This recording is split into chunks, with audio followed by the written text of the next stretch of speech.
지난주에 고린도전서를 시작할 때 말씀드렸듯이 고린도전서의 수신자는 고린도교회 성도뿐만 아니라 각처에서 예수의 이름을 부르는 모든 사람들, 그 사람들이 다 수신자입니다. 우리는 고린도 교회에 보내는 편지를 고린도전서라고 편집된 책을 읽고 있지만 동시에 지금 우리에게도 보내는 편지로도 이 텍스트를 읽어야 된다는 거죠. 모든 성경이 그렇듯이 그 시대에 동시적인 메시지가 있고 통시적으로 모든 시대에 주는 메시지가 있다는 거죠. 그리고 나서 바울이 문안 인사를 1절에서 9절까지 하고 그리고 곧바로 고린도 교회의 분쟁에 관한 이야기를 이제 본격적으로 꺼내면서 호소한다라는 표현을 쓰고 있어요. 여기서는 권하노니 이렇게 되어 있는데 내가 우리 주 예수 그리스도 이름으로 너희를 권한다. 너희에게 호소한다. 여기서 쓰인 표현이 어떤 표현이냐면은 이런 거죠. 그러니까 하나님이 사도로 부르신 바울 그리고 성도로 부르신 고린도교의 성도들 하나님이 먼저 부르셨어요. 칼레오라고 이제 헬라어로 쓰고 있고 부르심이란 말은 이제 클레시스 소명이라는 뜻으로 명사로 쓰이고 있습니다. 근데 여기서 바울이 호소하다, 권면하다라고 쓰는 말은 파라클레오라는 말이에요. 그리고 권면이라는 명사는 파라클레시스입니다. 이게 뭐냐면 이런 거예요. 파라가 옆에서 이런 뜻이잖아요. 그러니까 하나님이 우리를 부르셨어요. 사도로 부르시고 성도로 부르셨어요. 근데 하나님 부르신 교회에 어떤 문제가 발생하고 분쟁이 발생했다는 얘기를 들었을 때 바울이 자기 자신의 권한으로 자기 자신의 어떤 그런 권위로서 뭔가를 이야기하는 것이 아니라 하나님의 부르심 곁에서 말하자면 이런 거죠. 하나님이 선생님이라면 선생님이 어떤 지침을 주시고 선생님이 어떤 교육에 관련된 학생들한테 주는 어떤 그런 가르침들이 있을 거 아니에요. 그게 하나의 원칙이라고 한다면 선생님이 부재 시에 반장이 어떤 학생들이 그것을 지키지 못했을 때 제대로 하지 못했을 때 선생님 옆에서 이제 호소하는 거죠. 자기의 권위로 하는 것이 아니라 옆에서 어떤 권면하고 호소하는 그게 파라클레시스라는 것이죠. 파라클레오. 내가 개척한 지 2년 만에 고린도 교회에 분쟁이 생겼다. 내가 그 개척교회의 목사라면 1년 반 동안 고린도 교회에서 부지런히 성도들을 훈련시키고 성도들한테 정말 말씀으로 어느 정도 이렇게 성장을 시켜놨는데 떠난 지 2년 만에 분쟁이 생겼다는 얘기를 들으면 기분이 어떻겠습니까? 기분이 몰입이 막 되는 것 같아요. 화가 나겠죠. 아니 내가 떠난 지 얼마 안 돼서 이렇게 분쟁이 생겼어. 그러면 충분히 내 입에서 내 어떤 감정적인 그런 말들이 나올 수 있는 상황에도 불구하고 여기서 바울은 철저하게 누구 이름으로? 우리 주 예수 그리스도 이름으로 너희에게 권면한다 이렇게 얘기하고 있다는 거죠. 그러니까 감정적인 호소가 아니라 이거는 철저하게 예수 그리스도의 이름에 기대어 옆에서 내가 호소하는 것. 부르신 분은 하나님이십니다.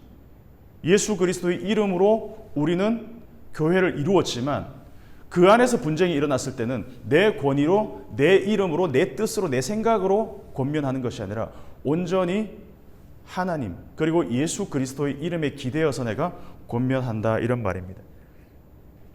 감정적으로 상처가 나 있는 사람들은 감정적으로 대하기보다는 어떤 차분한 중재의 언어로 다가가야 되는데 바울이 지금 그런 언어를 쓰고 있다는 것이죠.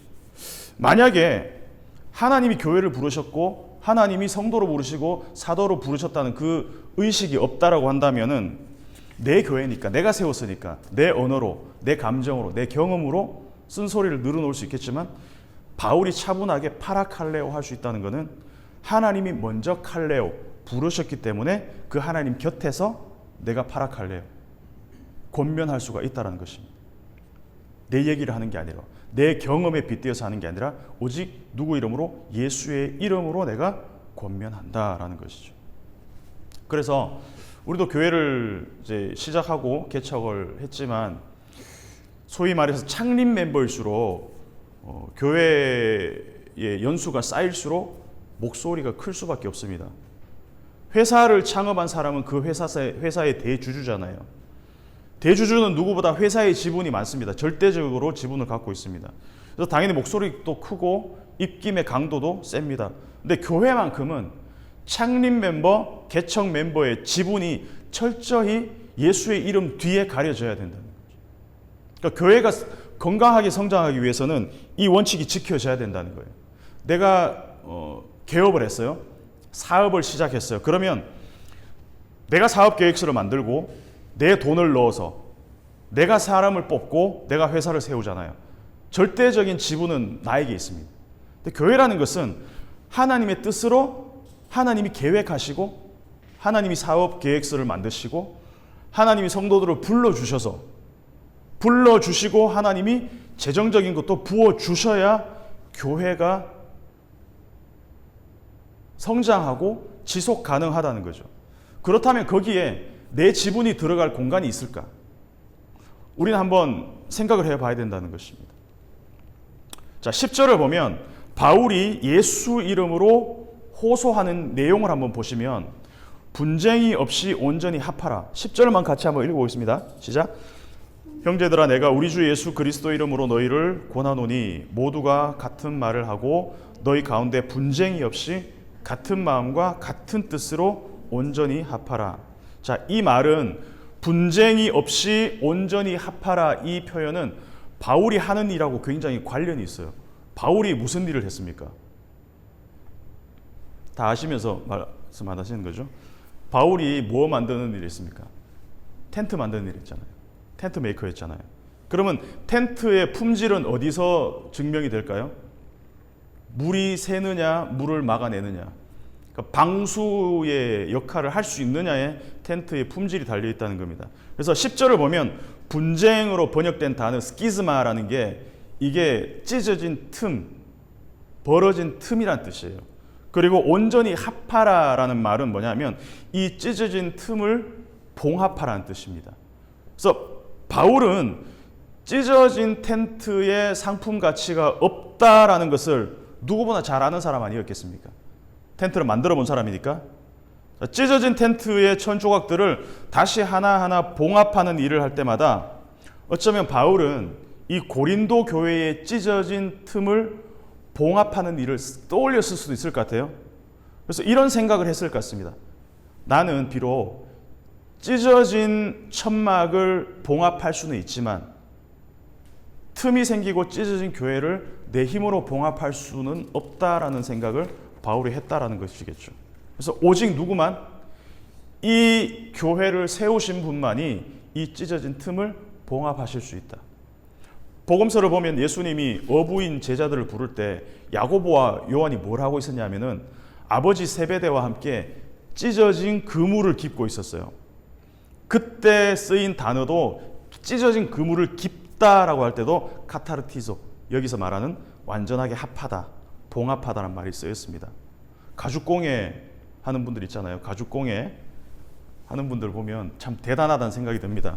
그 오래돼서 재생 불가능해 보이는 가죽을 리폼해서 멋지게 재창조, 리크리에이션 해내는 보면 장인의 영역인 거죠. 바울은 찢어진 천막을 봉합하는 장인이었습니다. 그리고 야고보와 요한은 찢어진 그물을 깁듯이 예수님은 이 세상에 있는 모든 찢어진 세계를 봉합하는 데 전문가라는 겁니다. 찢어진 교회를 봉합할 수 있는 유일한 분, 찢어진 세계를 봉합할 수 있는 유일한 분은 예수 그리스도의 이름밖에 없다. 바울이 이걸 알기 때문에 이 분쟁을 온전히 분쟁이 없이 같은 마음과 같은 뜻, 온전히 합하라. 이 표현을 누구 이름으로 하고 있다는 거죠? 주 예수 이름으로 이 주문을 하고 있다는 것입니다. 그래서 바울이 1절부터 말하듯이 교회의 정체성이란 것은 하나님 부르심 위에 세워졌기 때문에 결코 사람이 그 교회에 말하자면 주주가 될 수가 없다는 거죠. 1절을 같이 한번 읽어보겠습니다. 1장 1절을 시작. 하나님의 뜻을 따라 그리스도 예수의 사도로 부르심 받은 바울과 형제 소스데데는 하나님의 뜻을 따라 그리스도 예수의 사도로 부르심을 받은 바울과 소스데네. 2절 고린도에 있는 하나님의 교회 곧 그리스도 예수 안에서 거룩하여지고 성도라 부르심을 받은 자들과 또 이렇게 쭉 나옵니다. 부르심을 받은 사울과 소스데네. 부르심을 받은 자들, 예수 안에서 거룩하여지고 성도라 부르심을 받은 우리의 주 곧 그들과 우리 주 대신 예수 그리스도 이름을 부르는 모든 자들에게. 자, 1, 2절을 종합하면 교회의 리더나 성도는 전부 하나님의 부르심을 받았기 때문에 그들은 자기를 부르신 분이 하나님 아버지와 아들 예수 그리스도의 이름을 부르는 자들이다. 그래서 교회에 찢어진 틈이 생기면 예수의 이름으로만 온전하게 카타르티zo, 봉합될 수 있다. 그것을 정확하게 인식하고 있었기 때문에 우리 주 예수 그리스도 이름으로 권면하고 있다는 것. 그래서 다시 한번 강조하지만 교회의 지분은 100% 예수 그리스도 하나님께 있다는 것. 우리의 온전한 대주주가 하나님이 되신다는 것. 이거는 우리가 머리로는 알지만 시간이 지나면서 자연스럽게 이 개념과 이 생각들이 희석될 가능성이 높습니다. 교회가 평안할 때는 이걸 잘 알고 있습니다. 문제가 없을 때는. 교회는 예수 그리스도의 것이다. 당연합니다. 예수 그리스도는 하나님의 것입니다. 우리는 예수 그리스도의 것입니다. 근데 분쟁이 생기는 교회들을 보면 저도 유학 때 그걸 경험을 했지만 의도적으로 이 사실을 외면하고 싶어 합니다. 내가 교회를 개척했는데 내 청춘 다 바쳤는데 내 물질을 다 쏟아부었는데 내 젊음과 물질과 건강과 가족까지 통째로 갈아 넣어서 교회를 세웠다는데 그 초점이 맞춰지기 시작하면 뭐가 생각나냐면은 내 지분, 내 본전, 내가 쏟아 부은 것들에 대한 그 본전 생각이 날 수밖에 없지 않습니까? 그러니까 사람이라면 당연하지 않겠습니까? 우리도 지금은 처음이기 때문에 시작이기 때문에 그렇지만 시간이 지나도 우리의 초심을 유지한다는 것은 정말 쉽지 않을 거라는 것이죠.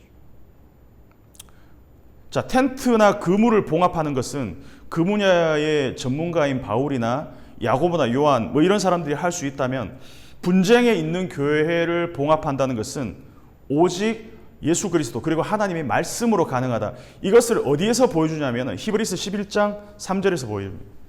히브리서 11장 3절을 제가 읽어보면 믿음으로 모든 세계가 하나님의 말씀으로 지어진 줄을 우리가 아나니 이렇게 나와 있어요. 여기도 말씀으로 지어진 줄을 이라고 할 때 이 지어졌다라는 표현이 카타르티소, 아까 봉합하다라는 그 표현입니다. 너덜너덜한 혼돈과 공허인 이 세계를 하나님이 말씀으로 어떻게 하셨다? 직조하셨다. 하나님이 촘촘하게 말씀으로 이 세계를 채우셨는데 그것이 하나님의 봉합한 작품이다라는 것이죠. 가정에 갈등이 있고 다툼이 있다면 그 가정은 오직 하나님의 말씀으로만 봉합할 수 있다. 왜? 그 가정의 주인이 하나님이시기 때문에. 교회도 마찬가지입니다. 사회가 분열되어 있습니다. 그러면 세대별로, 지역별로, 이념적으로, 종교로 거기에 진짜 말씀이 임하면 어떤 갈등도 말씀으로 직조되고 봉합될 수 있다라는 그 원론적인 얘기를 고린도전서가 우리에게 보여주고 있다는 겁니다. 네덜란드 신학자 아브라함 카이프 같은 사람이 이런 사회를 꿈꿨어요. 사실은 하나님의 말씀으로 직조된 세계를 만들고 싶다. 이 글로에란 사람이 바울에게 소식을 전하는데 이 고린도 교회에 분쟁이 있다는 소식을 이 사람이 전했던 것 같습니다. 내가 교회를 개척한 입장에서 바울이 이 소식을 처음 들었을 때는 가슴이 철렁 내려앉았을 것 같아요. 만약 제가 바울의 입장이었다면 이런 생각 먼저 들었을 것 같아요. 자, 교회에 분쟁이 생겼어요. 그러면 가장 먼저 어떤 생각이 들까요? 가장 먼저 누구야? 누가 주동자야? 이런 생각 들지 않겠습니까? 누가 사고 쳤어? 이 분쟁의 시발점이 누구에서 시작됐는지를 내가 알고 싶지 않을까라는 거죠. 그래서 뭐 김집사, 박장로, 뭐 이권사 이런 사람들이 교회의 분쟁을 일으켰다는데 맞냐? 이렇게 리스트업 할 수 있을 것 같은데 오히려 바울은 지금 여기서 그 사람들, 문제를 일으킨 사람들을 뒤에 숨기고 오히려 다른 방법으로 문제에 접근하다는 것이죠. 그게 뭐냐면 12절을 보면 내가 이것을 말하거니와 너희가 각각 이르되 나는 바울에게, 나는 아볼로에게, 나는 게바에게, 나는 그리스도에게 속한 자라 한다는 것이니. 그러니까 이 나는 이 사람들을 다 무명으로 아무개로 감추고 바울, 아볼로, 게바, 그리스도를 드러냈다는 거예요. 쉽지가 않습니다. 그러니까 주동자들을 뒤로 감추고 오히려 그 사람들이 만든 파의 대표들을 바울이냐 아볼로냐 뭐 게바냐 그리스도, 사실은 바울이나 아볼로나 게바나 그리스도 예수나 어떤 파를 만드는 데는 관심이 없는 사람에도 불구하고 오히려 이 사람들의 명단을 앞에 내세웠다는 것이죠. 자, 우리가 고린도 교회를 생각할 때 지금 우리가 생각하는 그런 조직 교회를 생각하면 안 돼요. 이때는 주로 어디서 모였을까요? 예배를 가정에서 주로 모였습니다. 거의 다 집에서 모였습니다. 그러면 뭐 한 5명, 10명 모일 때는 좀 큰 집에서 모일 수 있겠지만 이게 숫자가 늘어나기 시작하면 한 집에서 모이는 게 불가능했어요. 그럼 어쩔 수 없이 가정교회로 한 집, 두 집, 세 집 이렇게 늘어날 수밖에 없겠죠. 그러면 자연스럽게 비슷한 사람들, 비슷한 언어, 비슷한 어떤 공동 관심사가 있는 사람들끼리 자연스럽게 모이지 않겠습니까? 20대랑 70대랑 한 곳에 모아서 같이 예배드리게 하지는 않을 것 같아요. 그러니까 그리스어를 쓰는 사람이 있고 라틴어를 주로 쓰는 사람이 있고 아람어, 히브리어를 쓰는 사람들이 있을 텐데 가급적이면 같은 언어를 쓰는 사람들끼리 모아놓지 않았을까? 그렇게 우리 한번 생각해 볼 수 있다는 것입니다. 자, 이때 고린도라는 도시 전체가 로마의 식민지였습니다. 그래서 여기에는 로마인도 살았고 그리스인도 살았고 유대인도 와서 살았어요. 여러 인종들이 멜팅 팟, 여러 인종들이 함께 모여서 살았습니다. 지금도 같은 인종, 같은 문화권이 아니면은 사실 어울리기 쉽지 않은데, 말도 잘 통하지 않는데, 이 고대 사회에서 로마, 그리스, 유대 문화, 이런 여러 문화가 함께 잘 어우러졌을 거라고 생각해 볼 수 있겠습니까, 여러분? 그게 불가능했을 거라는 거죠. 여러 다양한 사람들이 모여서 예배 드릴 것입니다. 라틴어를 쓰는 로마인, 헬라어를 쓰는 그리스인, 아람어를 쓰는 유대인, 잘은 모르지만 말과 문화가 비슷한 사람들끼리 함께 모여서 예배 드렸을 가능성이 높은. 그러면 좋을 때는 좋아요. 근데 조금씩 사소한 잡담들을 하다 보면 그런데 말이야, 그리스 사람들은 왜 그러지? 걔들은 뭐 말은 잘하는데 뭔가 좀 이렇게 이기적인 것 같아. 생각이 좀 그래. 근데 그리스 사람들은 또 이런 생각을 할 수 있을 거예요. 로마인들, 걔네들이 예전에는 뭐 야만인들이었다며, 자기들이 지금 우월하다고 식민지를 만들었으니까 우월하다고 생각하는데 예전에는 야만인은 이런 얘기들, 이게 제 상상으로 그냥 만들어낸 얘기들입니다. 이런 얘기들도 나올 수 있었겠죠. 유대인들? 고리타분해. 말은 안 해도 자기들이 할례 받았다고 율법을 안다고 이러면서 우월하다고 얘기하는데 좀 밥맛이야. 충분히 각색해 볼 수 있는 얘기들입니다. 그러니까 이런 식의 대화들이 오갔을 수도 있다. 그래서 13절에 등장하는 이름들을 한번 보십시오. 바울, 12절, 바울, 아볼로, 게바. 바울은 로마식 이름입니다. 파울로스. 아볼로는 그리스 이름입니다. 아폴로.